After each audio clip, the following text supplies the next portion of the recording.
Good evening, John. Good afternoon, John, Gordon, Adrian, Kurt, and Cameron. Good evening. Good afternoon.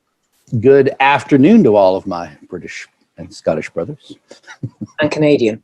And Canadian. Well, we try not to talk about that.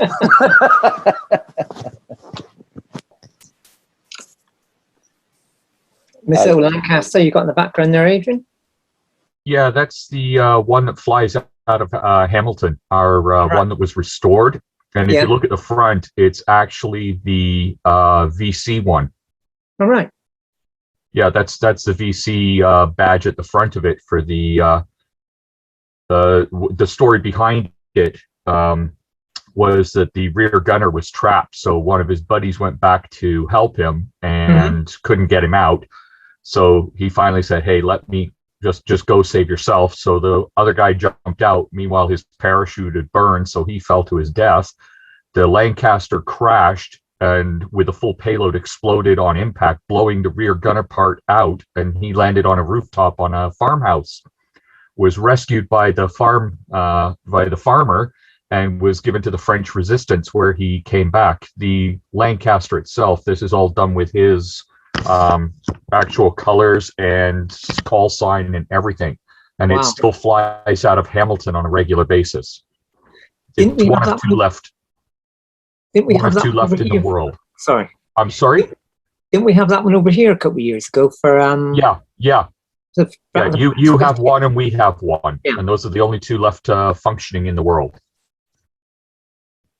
So impressive. That's the story behind this one. Another little story which you may or may not know. There was near the end of the Second World War, when the Americans were playing around with their nuclear weapons, they were very, very close to using Lancasters rather than the aircraft they used. The reason being that the aircraft they used had a spar going through the bomb bay where the wings were attached. So, and the Lancaster didn't. So they either had the choice of either using British aircraft, which would have probably put the noses slightly out of joint, or modify the aircraft they were going to use. And history says they modified.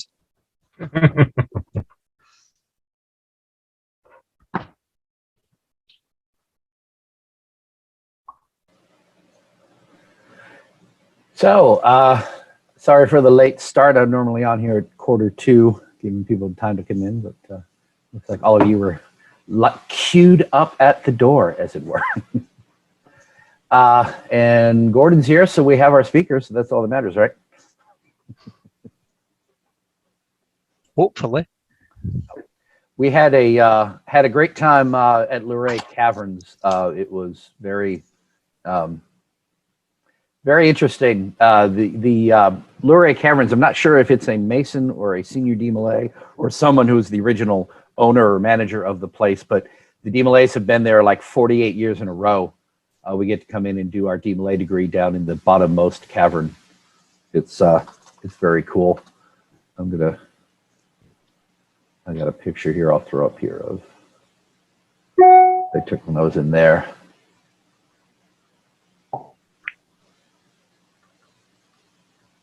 Let's see.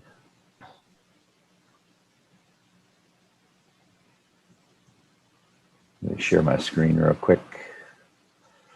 If I can do this, yeah.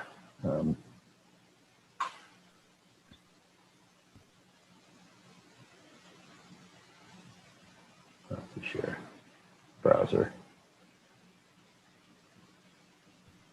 Some of these are a little blurry, but these are the caverns in Luray. These are all naturally formed caverns. They were discovered, I think, 1878 or something, and they put down some paths and put in some lighting.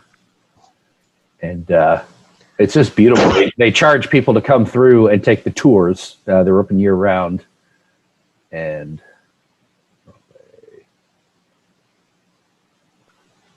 just for the DMLA degree.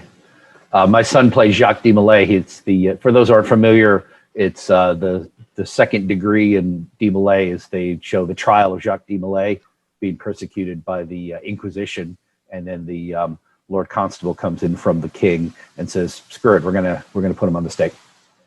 So that's my son playing DMLA. And then you see some of the caverns. So this is one big cavern. They have an organ, believe it or not. that they've connected to some of the larger stalactites that they actually play music on. There's the guards, all the prisoners, and then just different views of the caverns. I got there's the whole scene. So I'm way in the back here, but we have all the seats set up, and the Demolays perform the degree at the front. We had one shot of the three inquisitors marching in.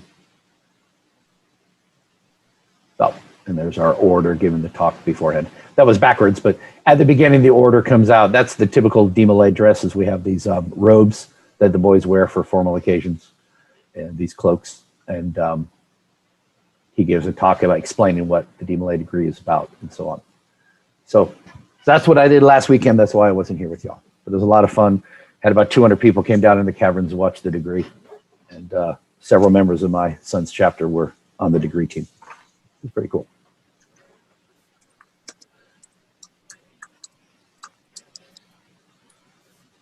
So I never know how many people to expect. We're looking at coming up on 10 after, so we'll probably start with Gordon in a minute.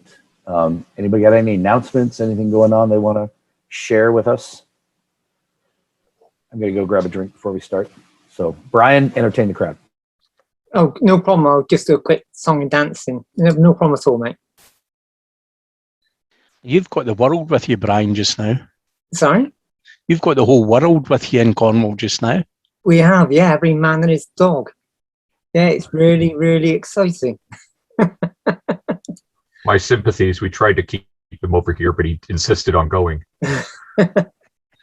Oh, they're mainly harmless. They're sort of behaving themselves nicely. There's one lovely little story. Blair and Biden not Blair, my God, to show my age, and Wishes. Johnson and Biden were supposed to be meeting on a little island just off the coast.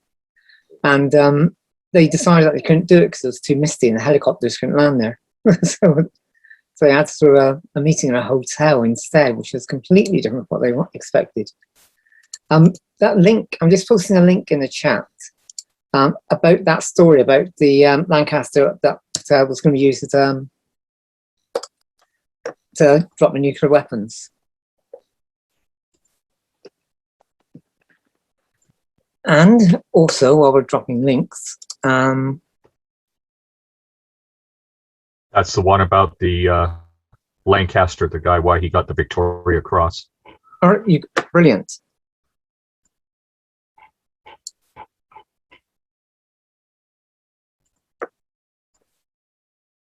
And while we're at it, while he's not there, well, the dog's away, or the cat's away. I'm watching you at all times. I don't see us getting more people, so we may just go with what we have. Thank you, Brother Adrian, for the info there. Let's see. Good. Brother Day's here. Most of us are repeat offenders here. I think Brother Adrian, I believe you're new. Yes, I am, but I deal with Brian all the time in England. Okay, well then you have my sincere condolences. And I'm very happy to have you here. Thank you. Brian is our lovely co-host. He does a wonderful job helping me out. My Ed McMahon to my Johnny Carson, and all y'all should be old enough to know that, even those of you across the pond should be able to get the reference. I'd like to welcome everybody to Virginia Research Lodge's weekly unstated meeting. We have a Facebook group. I just put some links in the chat. First link is our Facebook group. You're welcome to join. Then we have our lodge website where we store all of our research papers and other useful things. And then our YouTube channel that I manage that has all of our previous unstated meetings go on YouTube. And I'm 2 weeks behind, but the one from the 29th, whatever it was, in May, will be up there shortly. But I'm behind in things, so that's where we are. So we do post that in a somewhat timely fashion to get them up there on YouTube. So if you want to see a previous one, they're there. I don't edit them much unless I need to. I know I'm doing a good job when the author gets mad and says I'm cutting out all of his good bits, as Brother Carson told us, Brian. Can't believe he edited all the good parts. Generally, I let the speakers run free and talk as long as they want to talk, as long as it's interesting. But there's a few times where I've had to step in the middle and edit it out. It's like, no, I don't think everybody needs to hear the entire history of all of the production factories that made Masonic regalia and how they all merged with each other back in the 1890s and stuff. It's like, it's not that important. I'm sorry. He kind of dragged a little bit, but for the most part, his talk was interesting, but I felt the need to edit a little bit.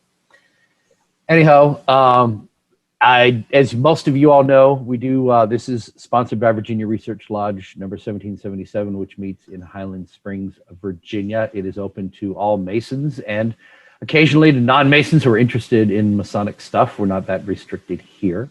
And I'm glad to have all of you here today. If you're interested in our research papers, we publish them once a week. I scan them in from paper documents like this one. See if it's going to show. There, you can kind of see it. Oh, that's cool. You see just the logo, but not the page. I like that. But anyway, that's what the transactions look like. This is actually the last one. This is 1994. I have gone through 25 years worth of transactions, which were our published papers, which were given to the members. And that's all. So I have to go back into the Grand Lodge archives now and look up the minutes and go and get copies there at Grand Lodge headquarters. So that's going to be an adventure. I don't know if they have scanning machines available or if I have to bring something with me or something. So we have 70 years worth of papers, and I've only got about 25 years worth out there. So there's much more, and the latest ones are from 2004. So unless I got a copy of a recent one, I don't have them. So it's going to be a challenge now for me to keep doing this weekly, but I'm going to try. But I've done all the easy ones. And yes, Brother Adamson, he mentions we had a nice interview I did with his podcast. It's not a podcast, I guess not. It's still a video. I'm still trying to decide what a podcast is. This is close to a podcast, but since people sign in, it's not. I guess it'd be audio only if it were a podcast. So I'm still trying to sort out what that means. I'm guessing a podcast is just like two people and it's audio only. Is that the definition? What do you think, Cameron? I think it's pretty loose now. Originally, it was called podcasts because they were all recorded and people listened to them on iPods. Right. But I think that's correct. There's plenty of. I think it's evolved to basically mean anything involving a discussion of two or more people. Okay. Well, so technically these count as podcasts. Chris, can I get 2 seconds? Someone's just come to my door. Oh, yeah, go ahead. Answer the door. Go right ahead. We'll be here. We're just killing time at the moment. So, yeah, so I guess technically I've been running a podcast since January, if you want to look at it that way, or if you want to be a purist, this is an online meeting that's recorded. But I kind of do it in the spirit of a podcast. I mean, I'm obviously the host, and I eat up most of the air, except when the guest is speaking. But I try to have different topics and talk about things. It's generally involved Masonry or something related to Masonry. So, but I've thought about just doing a podcast separately, but I'm not quite sure what all I do. But anyway, we're just having fun doing whatever it is we are doing here. But if you are interested in the papers, please email me. If you're on if you're on our Facebook page, you can send me a direct message. That's the best way to get a hold of me is Facebook Messenger. And I'll be happy to sign you up for it.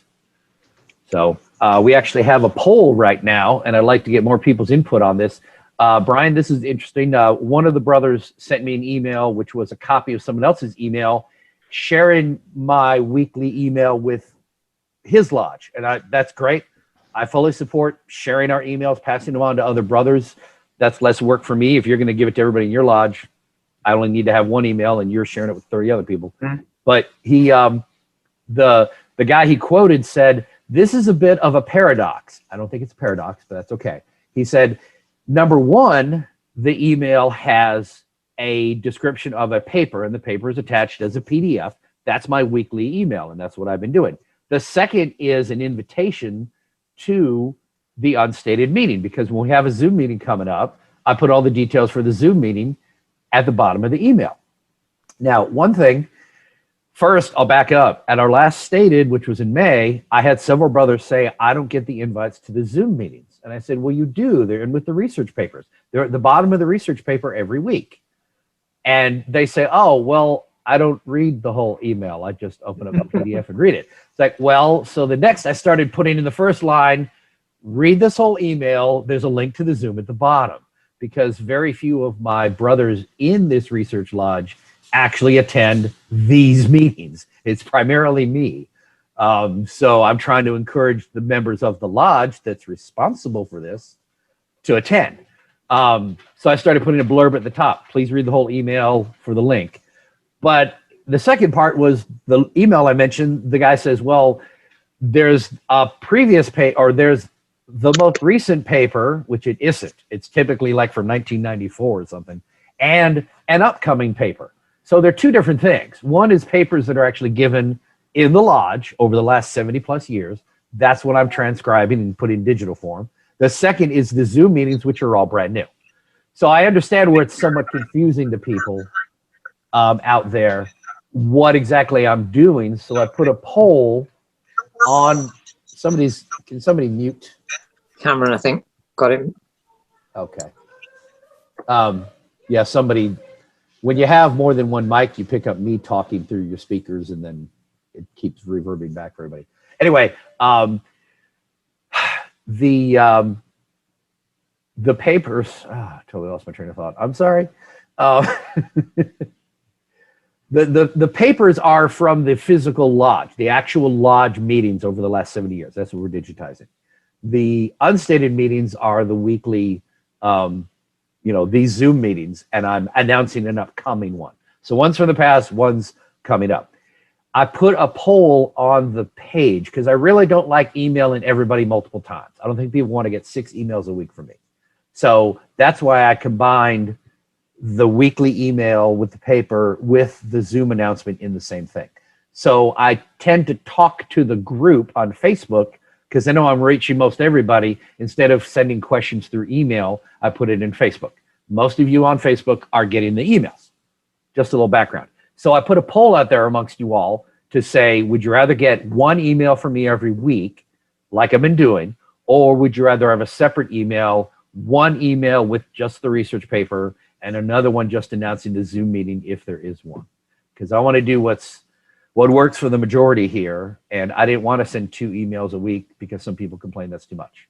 So I put it out to you all. So if you have voted, if you want to go vote in the poll and tell me what you think, and I even put a note in there, Brian, about I don't even get the email, so I really don't care. Oh no, I feel embarrassed that I don't get the email, so please sign me up.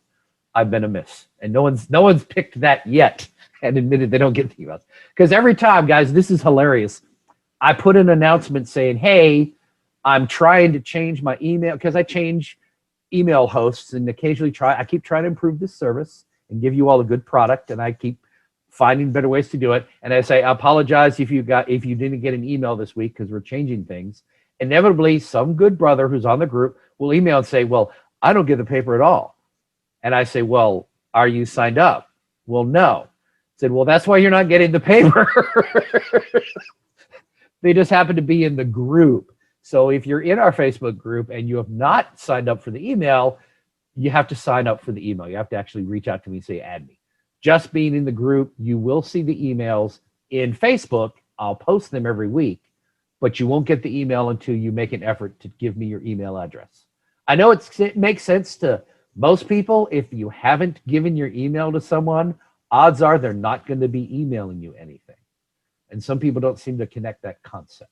But hey, not everybody can be a total techie geek like myself, so it's okay. Anyway, so that's what's going on with the Facebook group.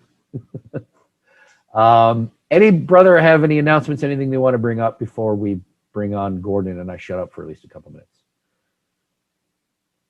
Anyone want to say hello? I think I've seen you all before. Adrian, why don't you tell us what lodge you're from since you're new? Walker Friendship 321, Georgetown, Ontario.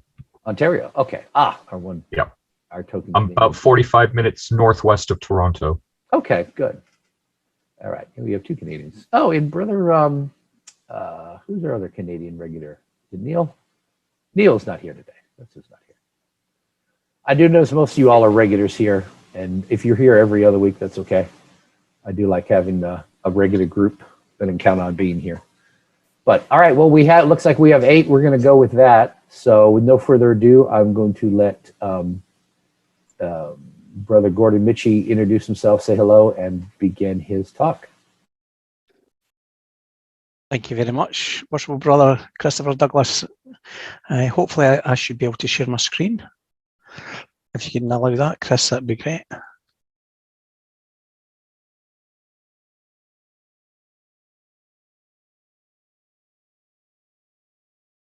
Go ahead.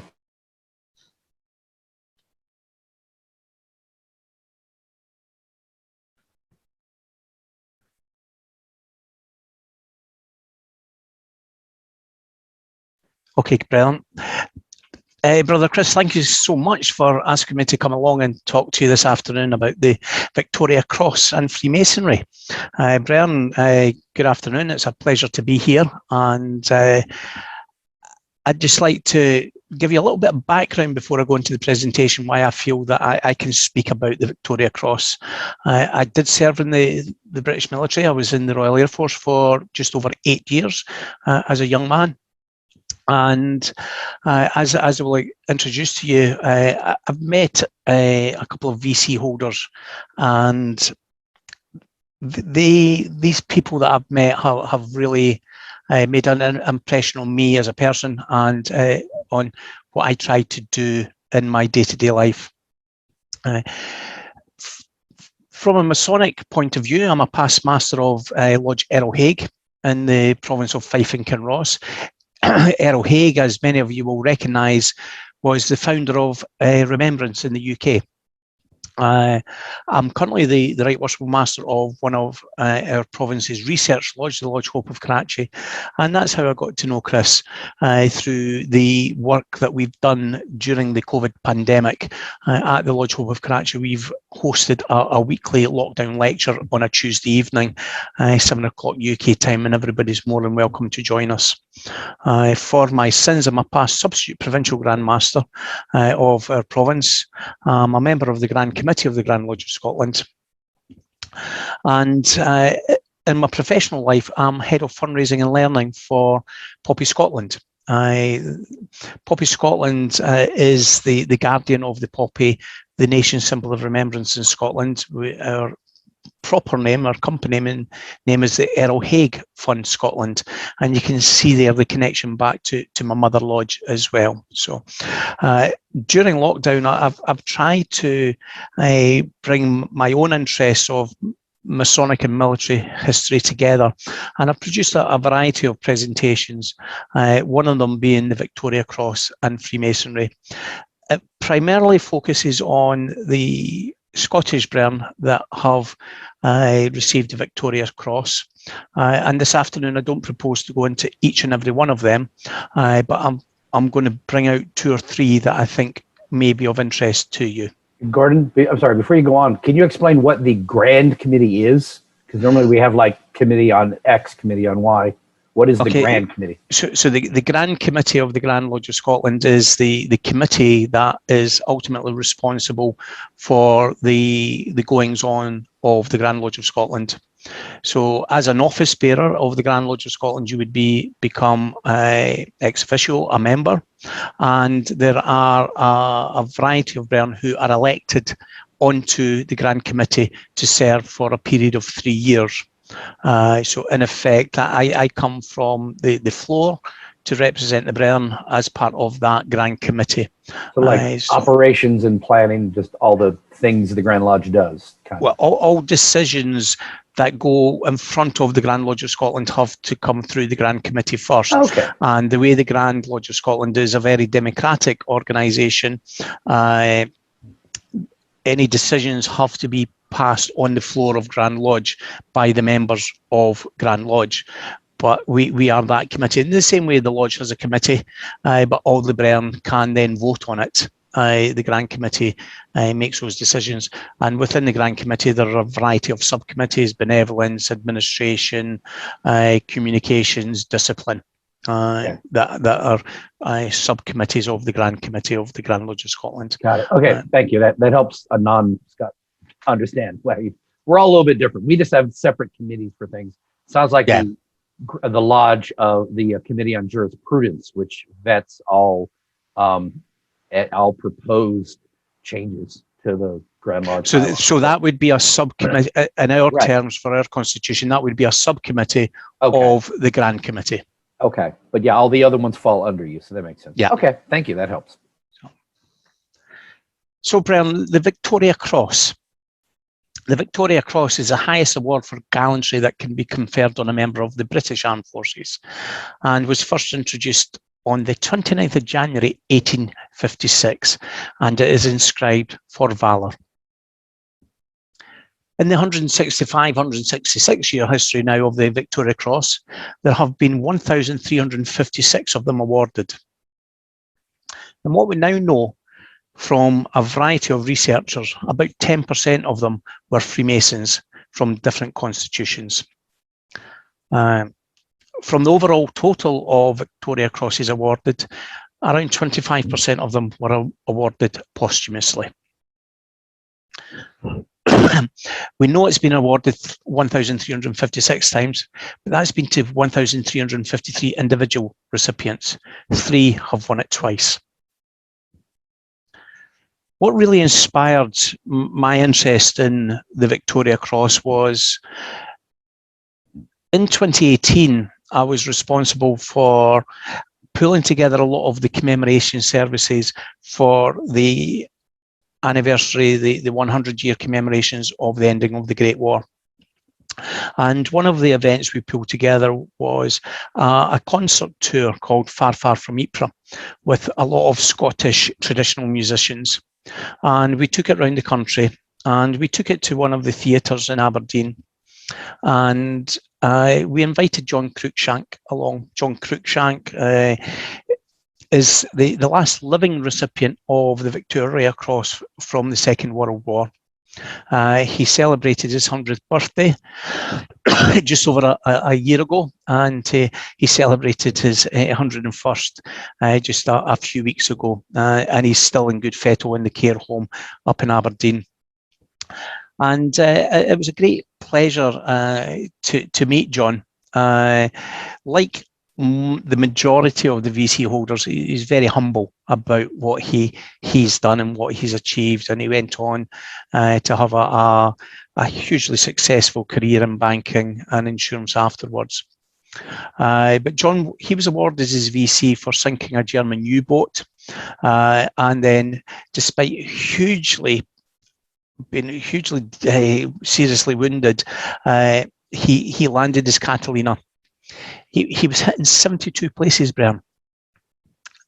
2 very serious wounds to his lungs and 10 penetrating wounds to his lower limbs. But he got his plane back. He got his plane back to safely, and he got his crew back to safely. But when you meet the man, and I sat down next to him, and we were having a bit blether about the conversation, about the concert that we just put on, and you can still see at that time he was 98, 99, and he still had a twinkle in his eye, and it was very humbling, Brian, because he knew that he was a VC holder, he knew that I knew that he was a VC holder, and he knew that I was in awe of him, but he was just like, as we say in Scotland, we're all Jock Thompson's bairns. So it was a great pleasure. So after that, I thought I need to find out more about John and other VC holders. So I started researching it because of lockdown. And it took me back to the Crimean War. The Crimean War was a conflict that happened between in 1853 between Russia and an alliance made of the Ottoman Empire, which is now Turkey, France, United Kingdom, and Sardinia. And you can see there from the map that area that the war fought. Crimea is famous for a couple of things. The thin red line of the Argylls, you can see there, and the charge of the Light Brigade. All very much things on Boys' Own magazines. The 93rd Southern Highlanders went on to become the Argyll Southern Highlanders and have got a great Victoria Cross tradition as well. And the Charge of the Light Brigade was one of those momentous British military occasions that, albeit happened well over 150 years ago, is still talked about today in military circles. The other famous lady that came out of the Crimean War was Florence Nightingale. She was an English social reformer, statistician, and she's credited with being the founder of modern nursing. What I did find out in my research is, Brian, that there was a lodge named after her under the United Grand Lodge of England, the Florence Nightingale Lodge number 706, which was warranted about the time of the Crimean War. But interestingly, her grandmother died at Tapton Hall in Sheffield in Yorkshire. And Tapton Hall, which was a country estate, is now the Masonic Hall in Sheffield. They bought it over, and it's a home to all Sheffield Freemasonry. And I had been privileged to visit that in the past, Brian, albeit totally unaware of this Victoria Cross and Crimean War connection. So in February 1854, William Howard Russell was sent to Crimea. He was asked by John Delane, the editor of the Times, the London Times, probably one of the most famous newspapers in the world, to accompany the Brigadier of Guards. He then became pretty much what we would consider the first modern day war correspondent. Albeit it still took time for his stories to get back, telegraph was beginning to come into its own. So whereas in the past it took 3, 4, 5 months for the stories to come back, stories were coming back from the front in a matter of days and weeks.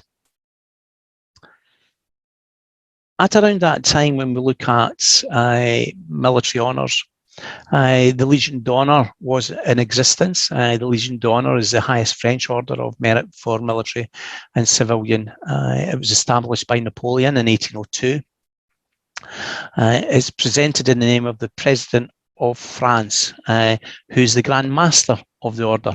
Now, you think about those words, Brian, to me, there's a Masonic connotation. And you can see there on the screen a copy of the Legion d'Honneur.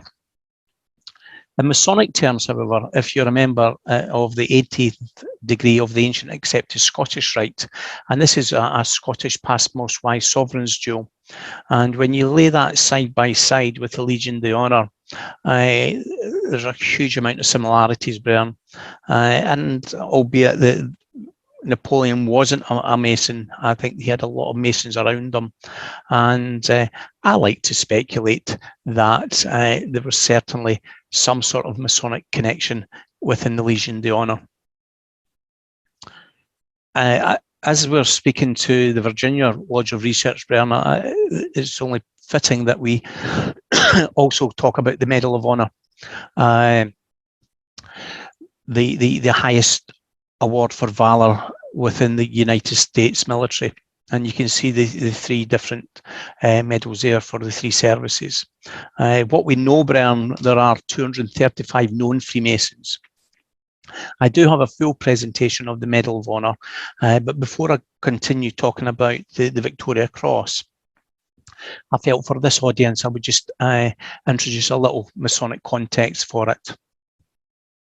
The Medal of Honor is the United States highest military decoration, as I stated. It's awarded in the name of the US Congress and only to US military personnel by the President of the United States. The recipients must have distinguished themselves, and I quote, conspicuously by gallantry and intrepidity at the risk of their own life, above and beyond the call of duty, in action against an enemy of the United States. And what we do know, due to the nature of this medal, like the Victoria Cross, it is commonly presented posthumously. There is a Masonic connection, as we will find out shortly about the Victoria Cross, with the founding of the Medal of Honour. And the driving force behind the institution of the Medal of Honour was Gideon Wells, who at the time was the Secretary of the Navy. Brother Wells was a member of St John's Lodge No. 4 in Connecticut. And when you look at the symbolism and the allegory around the Medal of Honour, I think you can see a lot of Masonic connections. And when you look a little bit closer at each of them, you can see from the left-hand side, the Army's Medal of Honour is slightly different to the Navy and Marine Corps and the Coast Guard's one, and different again to the Air Force one. You can see things that I think are subtly Masonic, wisdom, and you can see on Minerva's helmet the Owl of Wisdom.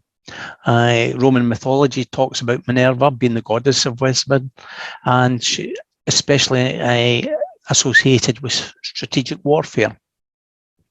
The stars, I think, are also symbolic. They're symbolic in Freemasonry as well, and the symbolic of the heavens and the divine goal which man has aspired to since time immemorial. So to me, there's a lot of connections. What also interested me about the Medal of Honour when I was doing this research, Brian, being a Scottish Freemason, and finding out that there was a Masonic connection. And as a kid, everyone has heard about Custer's Last Stand and the Battle of Little Bighorn. But unbeknown to me, Peter Thompson, who was born and bred in Markinch Fife. Markinch Fife is where I'm sitting just now, Brian. I'm born and bred also in Markinch Fife. But Brother Peter Thompson was awarded the Medal of Honour, and I feel a slight connection to him because I went to the same church as him. His name's in the same church records as I am. We're both Freemasons. We're both from Markinch. The major difference is I don't have the Medal of Honour, but Brother Thompson does. And that really got me inspired to look at the wider story about the Medal of Honour. But just looking at Peter, he was a Scottish soldier who fought in the Indian Wars. He was a member of the Golden Star Lodge No. 9 in Lead, South Dakota. And on June the 25th, 1876, which is just a few weeks away,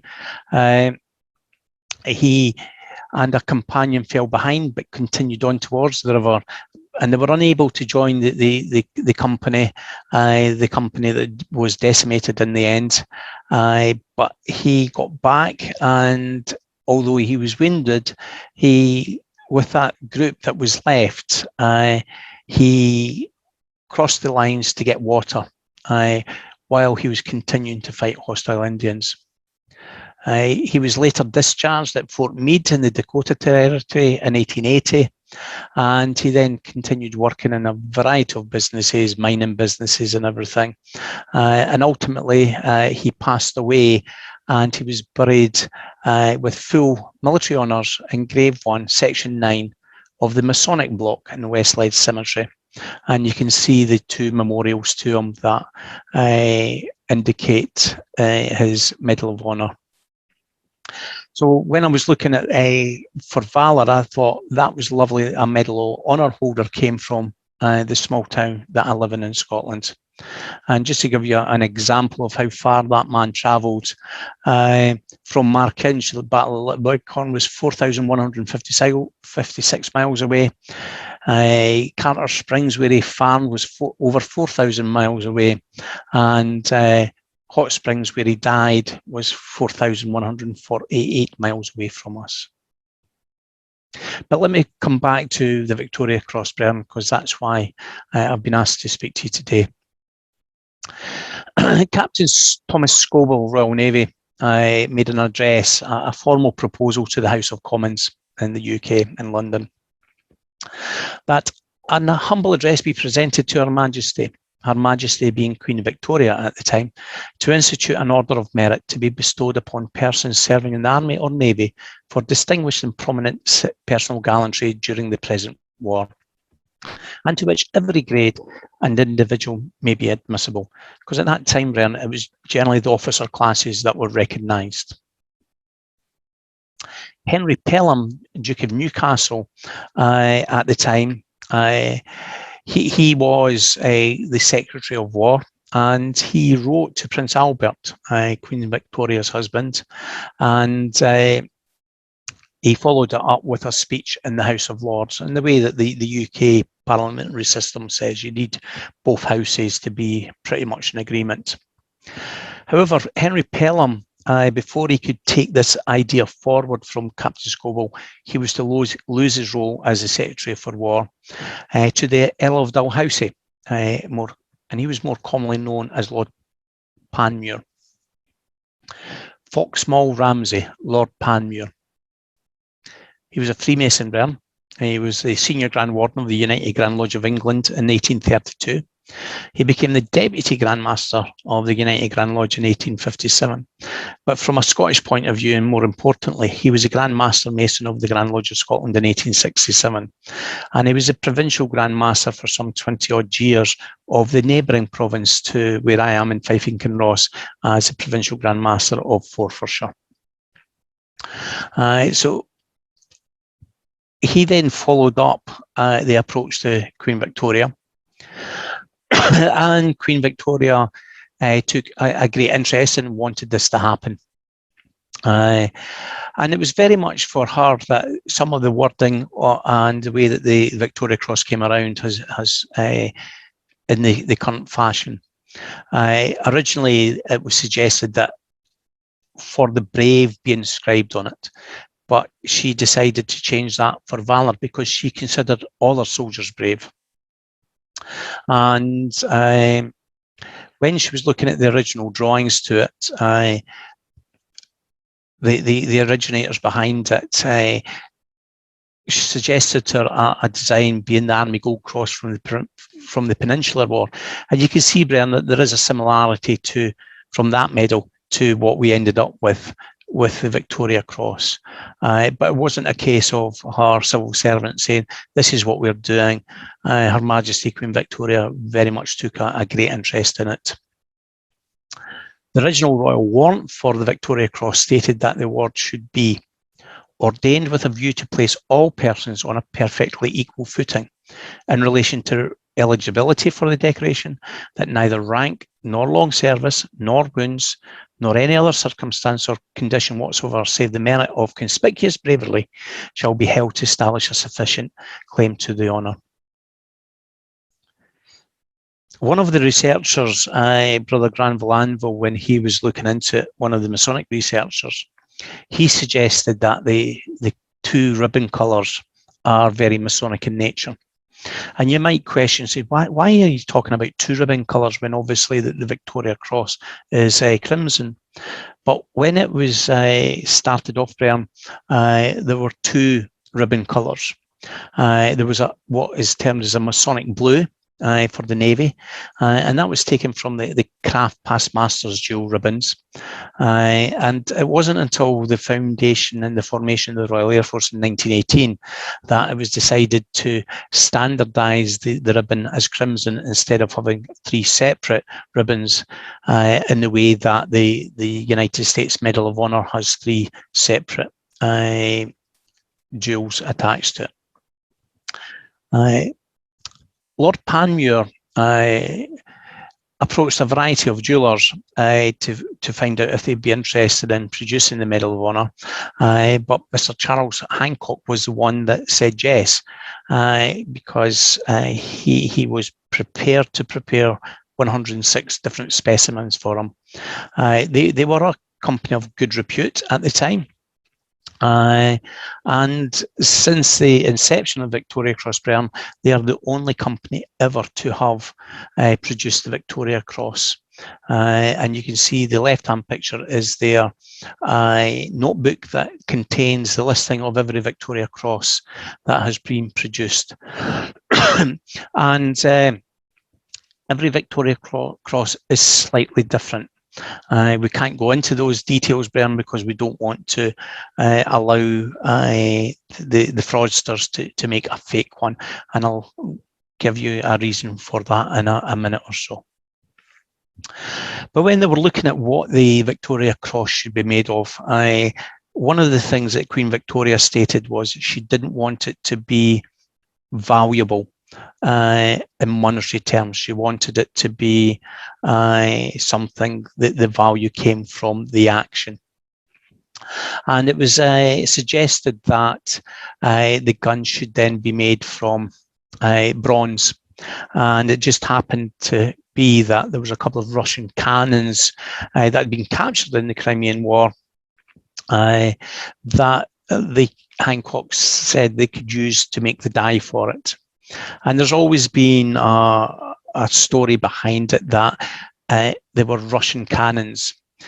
But what's been found out now, Brian, that the cannons were actually of Chinese origin, you see, and albeit they were used in Russia.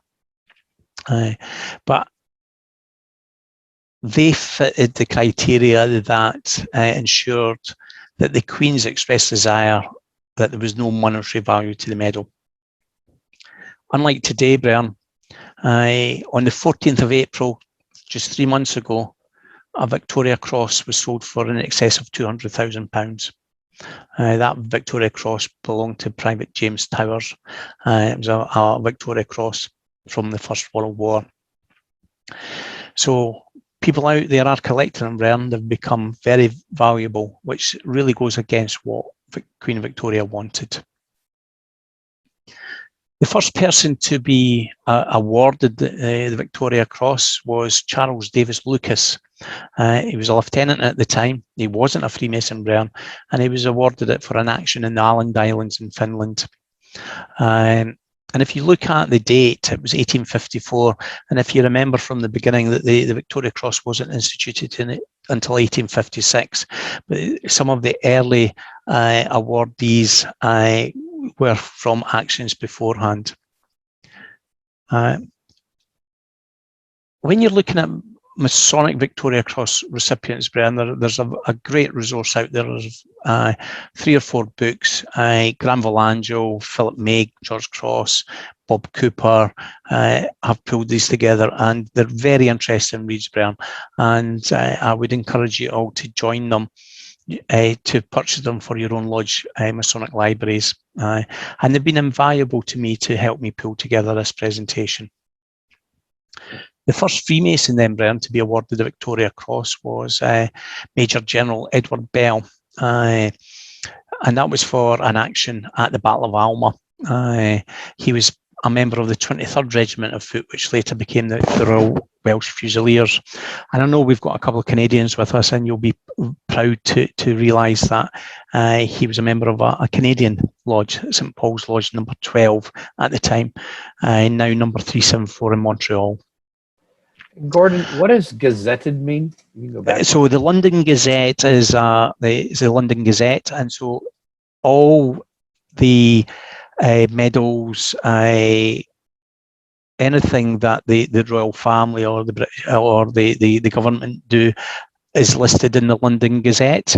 And so when it's gazetted, that's when it's announced officially that they've received it.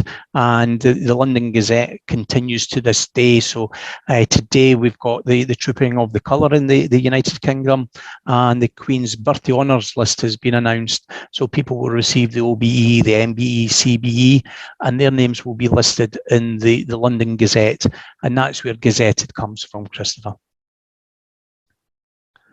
So the first Freemason to be invested, and there's a distinction between invested and won, Brian, because at Hyde Park, Queen Victoria came together, and you can see from that image, she's sitting on her charger there, and she presented around about 65 Victoria Cross holders with her medal. And there's a lovely story, Brian, about why they changed the pin on the back, because she was leaning over and the original designs only had one pin, and it nearly fell off one of those she was investing, and the VC now has 2 pins on the back because of that. Hewitt was a member of Zetland Lodge under the English Constitution. the most recent Masonic holder, recipient of the Victoria Cross is Johnson Bahari. He was a Lance Sergeant in the Prince of Wales Royal Regiment and subsequently became a member of Queensman's Lodge, which was the regimental lodge of the Prince of Wales, for an action in Iraq in 2005. And you can see him there next to the Duke of Kent in the United Grand Lodge of England. If you're really interested in this subject, Brian, I would really encourage you to go to the Masonic Great War Project. If you just Google that, and that's a project that talks about English Freemasons in the First War, and it lists a variety of people, but particularly it talks about the 64 English Constitution Freemasons who were awarded the Victoria Cross. And from my understanding, when you look at individual lodges, Zetland Lodge had 6 recipients, and the Navy Lodge over its course of its life has had 15 recipients. The Navy Lodge itself considers itself the premier naval lodge in the world, and has had the privilege of having kings and princes and dukes and explorers. And Brian, I would encourage you to Google the Navy Lodge.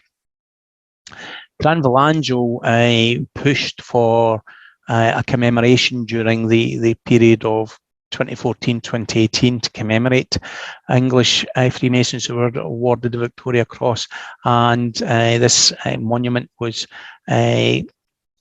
presented to the Grand Lodge of England, United Grand Lodge of England, and it's still there. And you can see the sculptress pointing out the details to the Duke of Kent. Outside the Grand Lodge of England, now in Great Queen Street, there is a Victoria Cross pavement there, and 64 of the Masonic VCs are remembered as you walk along that area in central London. 3 of them include the 6 VCs before breakfast that happened at Gallipoli. I won't go into that this afternoon, Brian, for time, but in one of my other presentations, I talk more about those, Brian. Another famous Masonic connection with the Victoria Cross. In the US, you've got McCoys, who are seen as the leading supplier of Masonic regalia, potentially. In the UK, Toy Kinning and Spencer have that designation.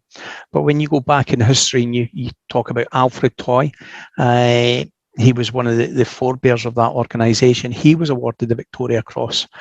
So many of us are wearing his company's regalia. We just don't appreciate that he was a Victoria Cross holder. He joined Freemasonry in Gracia Lodge in Egypt in 1930. So coming back to Scotland, Brian, and the area that's of greatest of interest to me, we talked about the 1,356 VCs being awarded.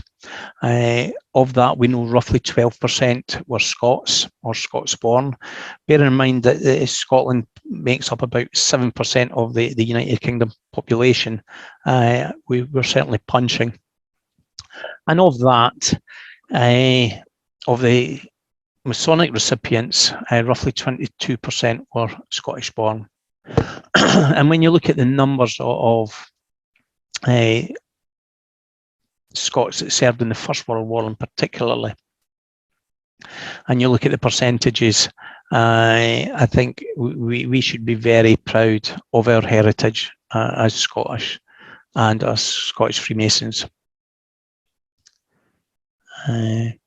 12% of them, and there's some other imagery, Brian. But let me introduce you to a couple of Ayrshire, Brian, first. The nave of Westminster Abbey, Brian, very close to the grave of the unknown warrior. There's a joint memorial stone to the holders of the Victoria Cross and holders of the George Cross, which was unveiled in 2003. And Brother Archie Chalmers, who I'm privileged to call a very dear friend, he's a past Provincial Grand Master of the Provincial Grand Lodge of Ayrshire. He's a Grand Office Bearer of the Grand Lodge of Scotland. Back in 2003, he wrote to Grand Lodge of Scotland, and at that time he'd be a relatively junior Freemasonry, and he convinced them to send a donation of £1,000 towards that memorial. So Brother Archie ensured that the Scottish connection was there. And more recently, another Ayrshire brother, Brother John Muir, has been selling Masonic mark tokens, and he's been encouraging lodges that have got a VC holder to produce a mark token, and with the description of the lodge on one side and the name and the Victoria Cross and the date awarded on the other side. And these have been sold primarily for money for the organisation that I work for, Poppy Scotland, which I'm truly grateful for, but also for some other military charities. But again, it's keeping the alive those stories of those Masonic VC holders. So Brian, I don't propose to go into all the Masonic VC holders. What I've done for the final part of this presentation is brought 2 or 3 from my own province to life that I think may be of interest to you. But when we look at those 57 VC holders from Scotland, 48, I believe, were Freemasons of a Scottish lodge, 3 were Freemasons from a Scottish regiment, and 6 were Freemasons of Scottish origin. And in my own province, Fife and Kinross, we've got 2 that we can take credit for.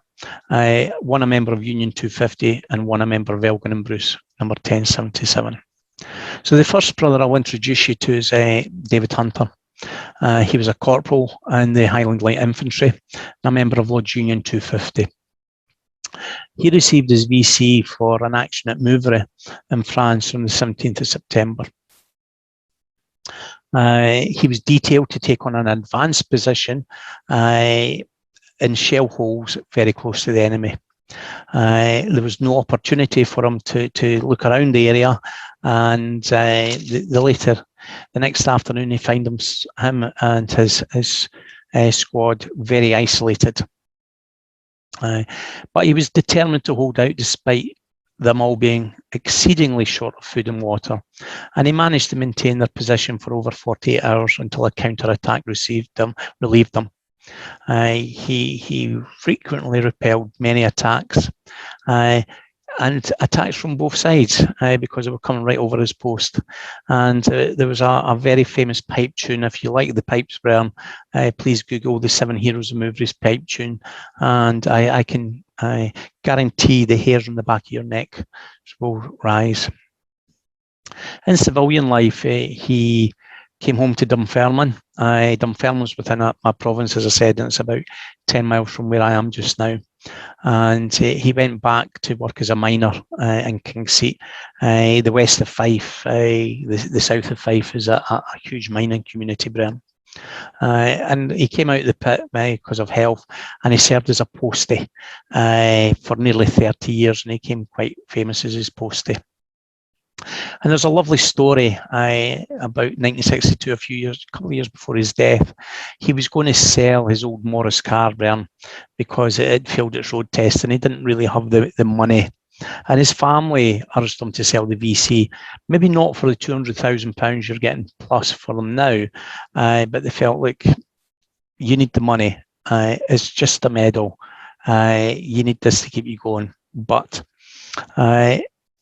a car dealer in London stepped in and provided him with a new car on the condition that he didn't sell his Victoria Cross. And his old regiment, they stepped forward to say that they'd be prepared to purchase it and set to ensuring that he could keep it until he died, but it was then left to the regimental museum, which did happen. When he did die, Brian, in 65, unfortunately, due to circumstance, he was buried in an unmarked grave. And then a good few years later, 20 odd years later, 30 odd years later, the local lodge, the Highland Fusiliers Association, came together to place a memorial stone over David Hunter's grave. So that was back in 2004. And then in 2018, Dunfermline Athletic, the local football club, came together with the history group, and David Hunter was a season ticket holder at the Pars, and they wanted to recognise him. And Brian, I was very privileged because of my working environment as head of fundraising at Poppy Scotland, to be present at the anniversary, the opening of and the dedication and consecration of the bench and the plinth, and the Mayor of Mouvray came over. The family were there, and along with the Lord Lieutenant of Fife and Kinross, we were two of the speech makers on the day. And Brian, I can tell you, I've been privileged over the last 5 or 6 years, been involved in many commemorations, but this one really touched me because he was from my local area, and I got to know some of his family relatively well. The other Victoria Cross holder I'll introduce you to is Brother Adam Archibald, who's a member of Elgin and Bruce. Elgin and Bruce is a mother lodge of Lord Elgin, probably Scotland's greatest Freemason, or certainly the greatest Masonic family that's come out of Scotland. Archibald was born in Leith, and you've probably walked on his pavements because he worked for the Stuart's Granolithic Stone Company that has been responsible for revolutionising footpath paving around the world. He was a footballer in his younger days. He played for St Bernard's, and I've got a lovely connection to St Bernard's as well, Brian, because the Lady Hague poppy factory where I work, that produces the Scottish poppy all by hand by disabled veterans, is on the site of St Bernard's ground. And as a quirk of fate and as one of those quiz questions, Brian, that ground that we now have our buildings on is the only time that the Scottish Football Cup final has been played outside Glasgow, and it's now our factory car park. St Bernard's also had a military connection because the football club was originally the football club of the 3rd Edinburgh Rifle Volunteers. Wilfred Owen, one of the Masonic, the Great War poets, also has a connection to Adam Archibald because they were together at the same time and at the same place. And I always like to think that he probably then walked on Archibald's pavements when he was back in Edinburgh recovering. Owen, not a VC holder, but a military cross holder, Brian. And you can see they were together very close from where Owen was hit and killed. Archibald was part of the Royal Engineers who were to bridge the canal at Urslock, and you can see there a contemporary photograph of the canal that they were trying to bridge, Brian. So I just like to think that those two, Brian, came together at some point. Archibald was initiated into the craft before the war, and the lodge, Lord Elgin's lodge, decided to present Archibald with a full set of Masonic regalia afterwards. That couldn't happen in his mother lodge because of his poor health after the war, but Lord Elgin afterwards took a sojourn over to Edinburgh and presented him with the regalia in his Edinburgh lodge that he affiliated to St James's Operative Lodge in Edinburgh. And interestingly, St James's Operative Lodge also have another VC holder within their ranks.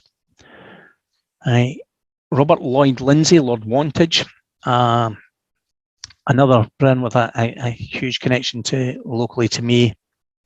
A senior Freemason, as you can see, Senior Grand Warden of United Grand Lodge of England, Provincial Grand Master for Berkshire. But he was the leading light in the setup of the British Red Cross in the United Kingdom.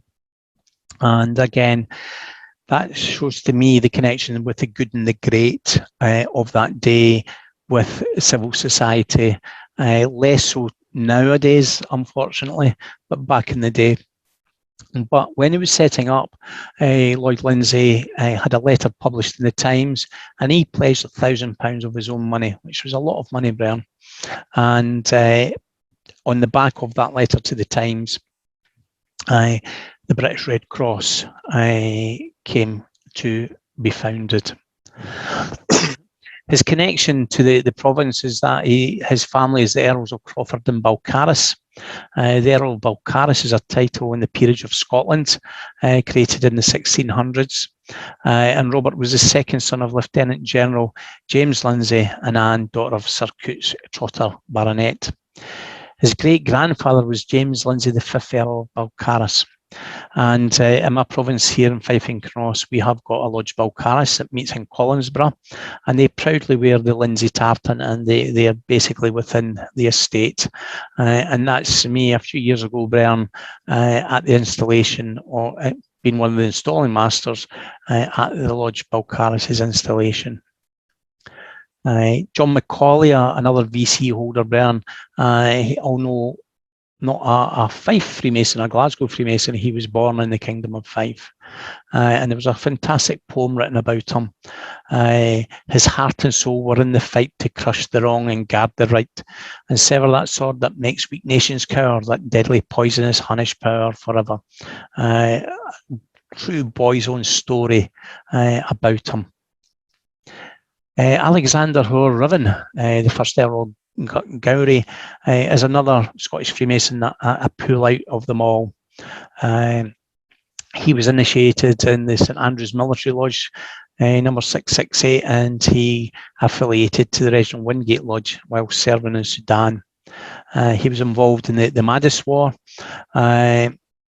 between the Sudanese religious leader Muhammad Ahmad bin Abd Allah, who proclaimed himself the Mahdi of Islam, the guided one, and against the forces of the Khedive of Egypt.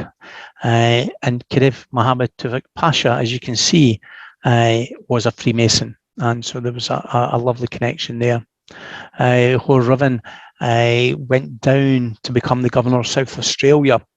But interestingly, Brian, he was not eligible to become Grand Master, as he wasn't yet a past master.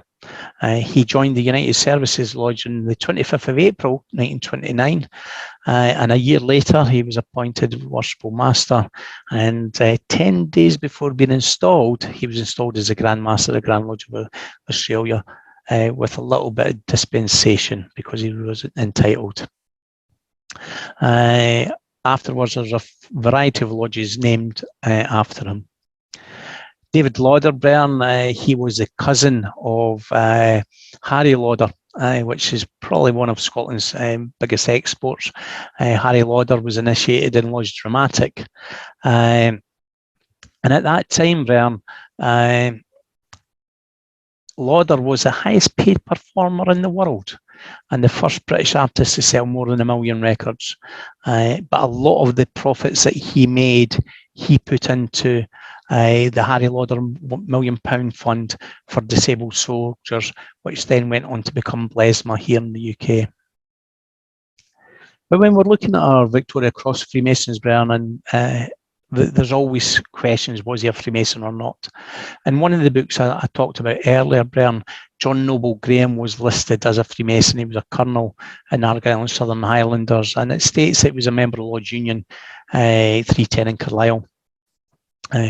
For me, as the master of the Lodge Hope of Karachi, it's quite interesting that he was also chairman of the Karachi Chamber of Commerce, and he was a senior officer in Scotland's highest civil order, the most ancient, most noble order of the Thistle. And he was the gentleman usher of the Rod of the Green Order of the Thistle, which has subsequently been taken on by Brother Reverend Canon Joe Morrow, past Grand Master, you can see in the photograph. His funeral was held at St John's Kirk in Edinburgh, and again, the interesting part for me is that his collection was to be given to the organisation that I now lead up the fundraising for. But what's really interesting, Brian, there's no evidence that he's a Freemason, and certainly the lodge in Carlisle, there is no recollection of him being a Freemason in their records, and I just over lockdown spoke to their secretary, who double-checked their membership book, and so that one's still to be found out, Brian. So of the 57 other Freemasons, Scottish Masonic Freemasons, Brian, I'm not going to go through them all. I'll just mention the names: Leslie Andrew Wilton, William Bapty, Colin Barron, William Bloomfield, Walter Brodie, Thomas Cadell of Cockenzie. Interestingly, he was the only Grand Lodge of Scotland office bearer. He was a sword bearer of Grand Lodge of Scotland in 1911, 1912. Thomas Caldwell, John Carmichael, John Christie, William Hugh Clark Kennedy, Neville Joseph Anna Coghill. For those who've watched the film Zulu Dawn, Brian, Coghill and the Standard are the main part of that story. He was a Freemason, Brian. O'Moore Crea, Cruikshank, James Davis Kelly, Alexander Edwards, William John English, Donald Farmer, George Finlater, Samuel Frickleton, John Gilroy Grant, William Henry Grimbleson, Arthur Henderson, Herbert Stephen Henderson, James Palmer Huffam, Henry Knight, John Jock McGregor. Again, Brian, a very interesting one for the Canadians. He was a captain in the 2nd Canadian Mounted Rifles, 1st Central Ontario Regiment. He was a member of the Thai Lodge number 66, Pearl River, British Columbia, and they affiliated to the Westview Lodge number 133. He was awarded his VC for an action at Cambrai, gazetted in 1919. He was born in Codder near Nairn. And Brian, he was Canada's most highly decorated soldier, and is still until this day. Henry May, Robert Gordon Macbeth, William Fraser MacDonald, Brian. This is an interesting one because every month we're finding new ones, and we feel that we now have evidence that he is a Scottish Freemason because of birth, but we're still very much researching that. Stuart McPherson, George Mackintosh, you can see being presented to the King. Matthew Fontaine Murray Meiklejohn, Charles Melvin, Cyrus Wellesley Peck, James Dalglish Pollock, Harry Sherwood Rankin, John Canshaw Rains, William Reid. And Brian, after the presentation, I've got a small connection with William Reid because one of the other researchers of the Scottish Masonic VCs, he gifted me a Christmas card that Bill Reid sent.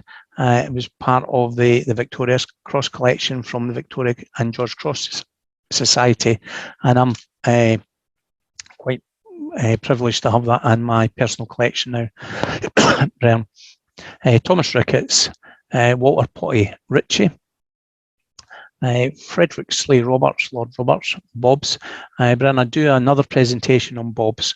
He is the archetypical Victorian general, and what a man and Mason he was, but that is a full hour's presentation as well, Brian. William Robertson, he went on to become a Lieutenant Colonel in the Gordon Highlanders, and he was the first chairman of the Lady Poppy Factory, and I've mentioned that factory a few times because it's a place of my work now, Brian, and I'm very proud of the Masonic connection with remembrance in the United Kingdom.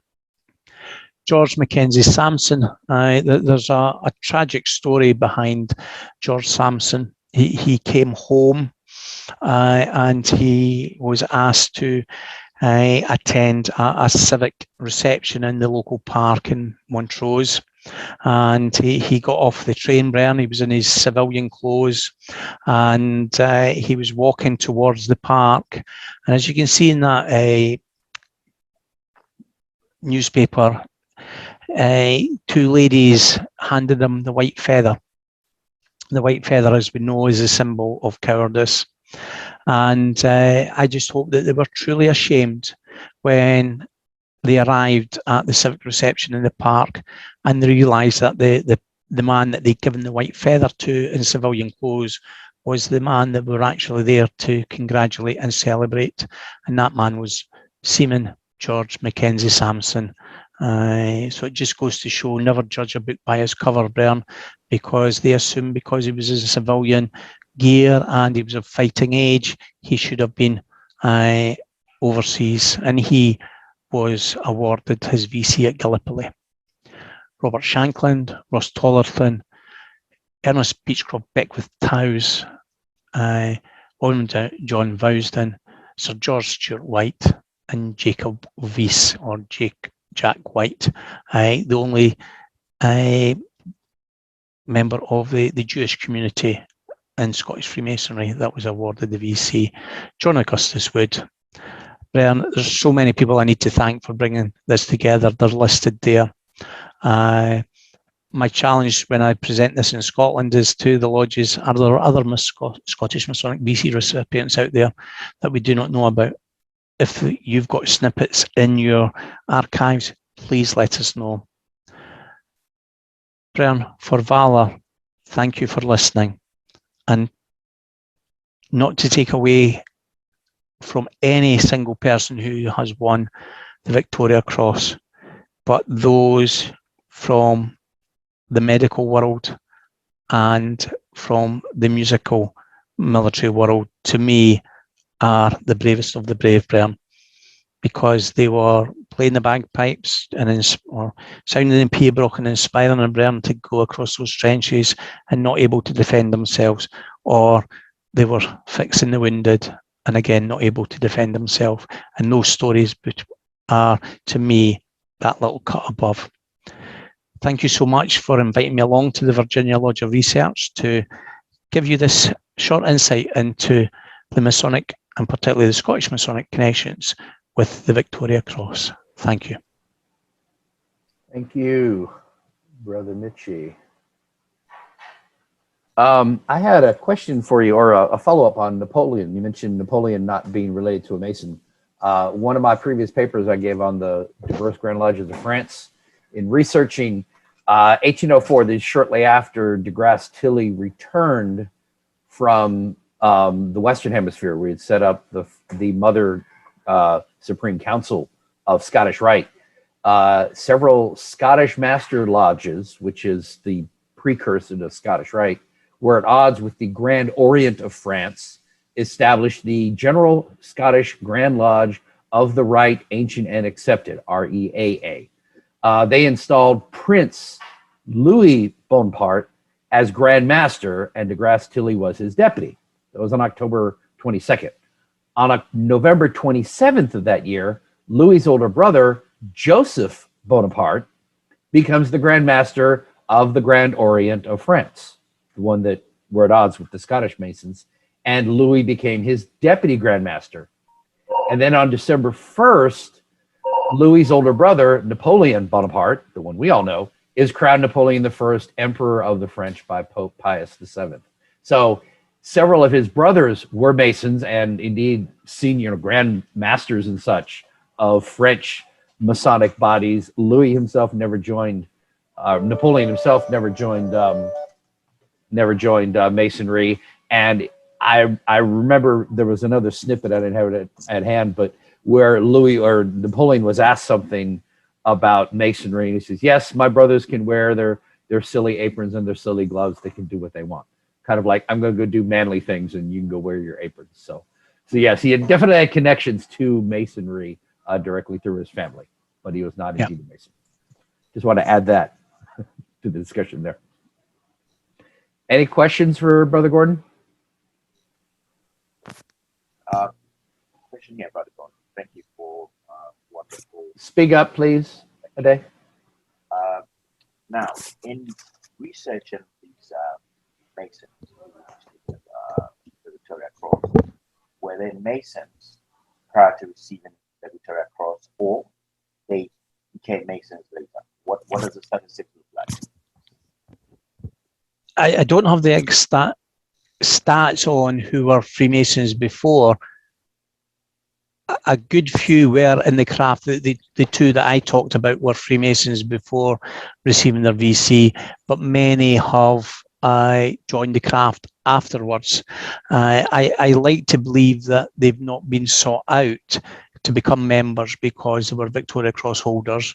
But I think that those men that have been awarded the Victoria Cross, that the way that they live their life and their principles are suitable for them to become members of the craft. So it was an easy join, as I believe is anybody who served in any branch of the military.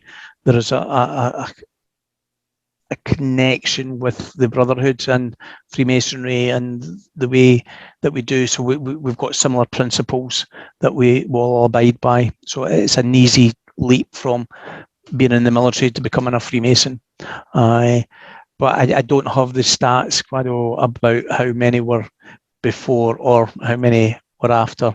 That can be found out. It's just a case of reading through the various books and looking at the dates from the gazetted date. And I'm sure someone will have done that in the past someplace. By comparison here, Gordon, so I know like in Vietnam, the average age of the troops was like closer to 19.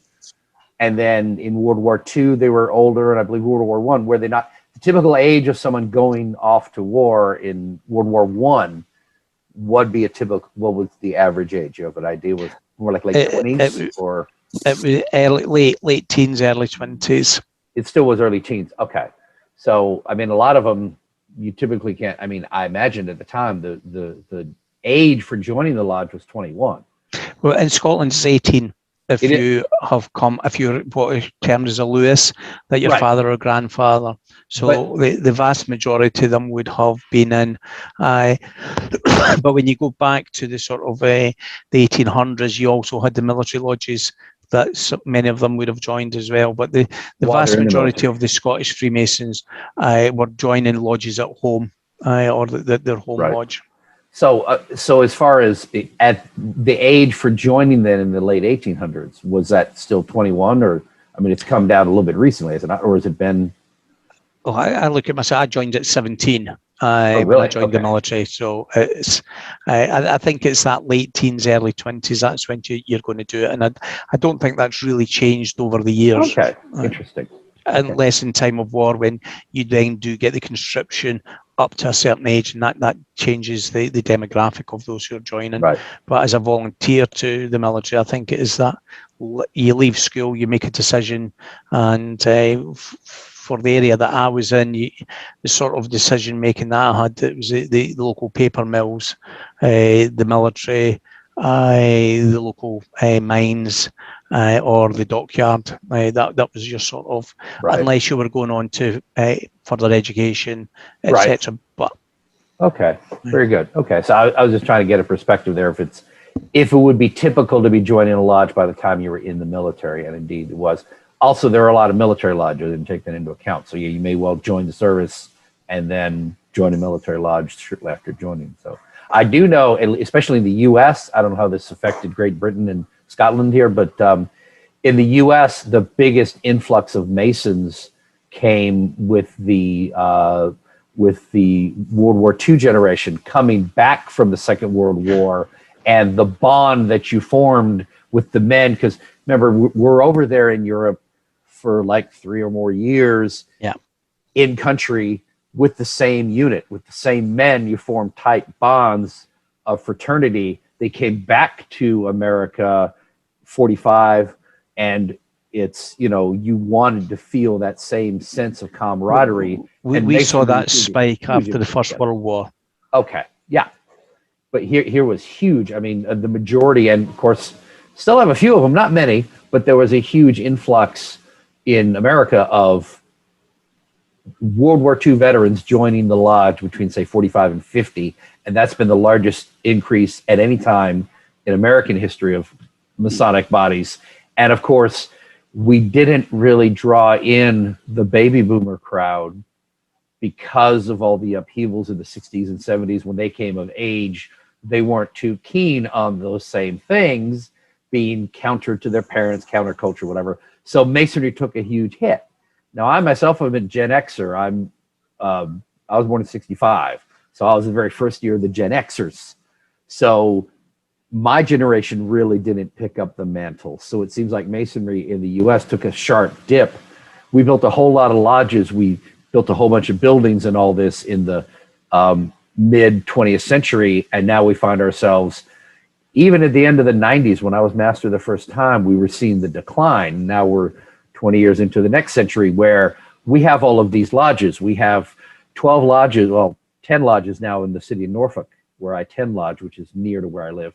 And most of them struggle because you have so many lodges and so few new members joining, and they pick one of the lodges to join. And we have these huge buildings that are harder to maintain because where we once had thousands and thousands of Masons who are active, there's probably only several hundred. If I counted up the total number of men who set foot in Granby Street Temple over the course of a year, it'd be less than 1,000 total, probably more like 500 total that are active. Thus, we can't maintain these huge buildings we've built, and we can't maintain these lodges. You know, they're down to 10 active members, most of them. I think that's similar to the UK as well. Okay. Yeah. So many factors leading into it. I do think it was the generational shift that we haven't recouped from. But who knows? Maybe the millennials will decide they want to be Masons again, and we'll have a huge influx. I don't know what's going to happen, but it's just something I was born into. When I joined, they were already on the decline. And I've seen it. We had 50,000 Masons, 57,000 Masons in Virginia when I joined, I think, and we're around 25,000 now. And that includes that counts those who belong to multiple lodges. So there's much less than 25,000 actual Masons, probably more like 20. Yeah, I think most of the sort of anglicized Western world Masonry is in the same boat, right, and followed a similar path on the back of both world wars. I think that'd be Australia, New Zealand, Canada, US, UK, right. Different constitutions would be the same. Okay. Any other questions for Brother Gordon? I really did enjoy that. You had a lot of really useful information. It was kind of neat. I appreciate the mentioning the Medal of Honor. It strikes me as very similar sort of award, but I appreciate the tie-in there. But there was a lot of really interesting stuff. It was kind of fun to learn about that, and all the bravery of those men was just, it blows me away. Yeah, one of the things when I was talking to other more experienced Victoria Cross researchers is you can't do disservice to each and every one of them. You just have to pick 2 or 3 that you've got an interest in, and you can really build up a personal story around them. And that's what I've tried to do, because each story is as fantastic and as brave and as awe-inspiring as the next one. You see, and if you were to give each due credit, the 1,300 and odd of them, we would be talking for days and days and days on end. Gordon, am I thinking that a Mason recently was awarded BC, a Lance Corporal or a Sergeant? Johnson Bahari was the last one, but he joined the craft afterwards. Right, and that was through the Afghan conflict, wasn't it? That was Iraq. He was that was 2005 in Iraq. Thank you. I do want to make an announcement about our upcoming meetings. On the 19th, which is next Saturday, we have,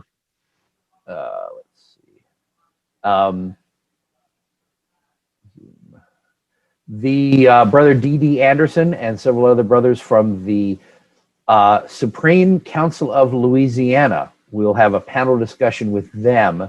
Of course, in the U.S., we have 4 Scottish Rite councils, northern and southern, basically the, what would you call the mainstream, the original northern and southern jurisdictions, and then you have the Prince Hall, northern and southern. So roughly covering the similar areas for our primarily Black brethren in Prince Hall. But they belong to the Supreme Council of Louisiana, which is based in Louisiana, but has charters elsewhere in the U.S. Scottish Rite is an appendant body in the U.S., and it was quite surprising to me, as it is to other brothers, to find out that there are places in the world where the first 3, the craft degrees, are conferred by the Scottish Rite, and it is its own separate rite. And I've written several papers expanding on that idea. But in the U.S., it is an appendant body, much like the Mark Master and the Royal Arch and other bodies you can join after you join the Blue Lodge.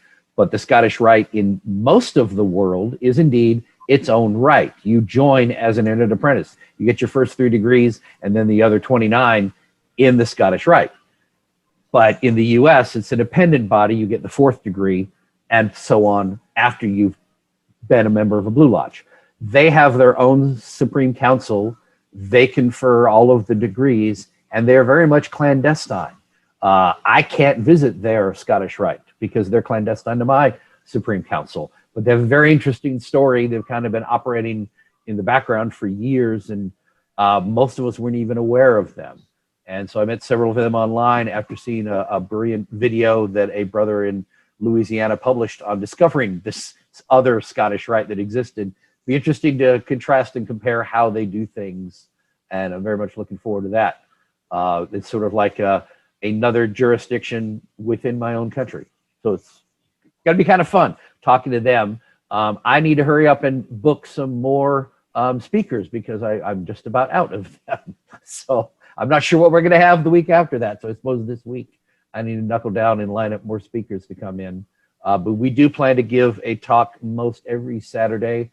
I have a few other things coming up, so I will announce if we're having one or not that Saturday. But I do have a few things coming up this in June and July.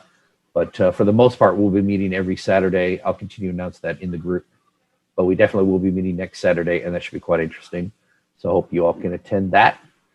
And I'll do my best to get this and the last Zoom meeting up on YouTube here this week too. Any brothers, anything else to offer before we close out?